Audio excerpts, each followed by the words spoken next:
রাতের বেলার জগন্নাথ মন্দির অসাধারণ লাগে।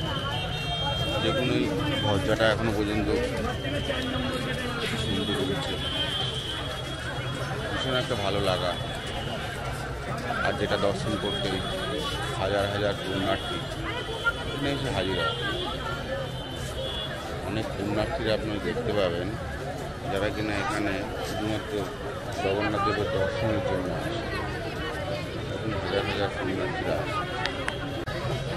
ঠিক আছে, পুরীর জগন্নাথ মন্দির আপনারা সবাই জানেন যে মন্দিরের ভেতরে কোনোরকম কোনো গ্যাজেট, ক্যামেরা, মোবাইল সব নিয়ে যায়। তো বাইরে থেকে আপনাদেরকে এবার আমরা এই ফোন জমা দিয়ে আমরা ভেতরে যাবো, জগন্নাথ দর্শন করবো, পুজো দেবো, তারপরে আপনার দেখা হচ্ছে। ভালো থাকবেন।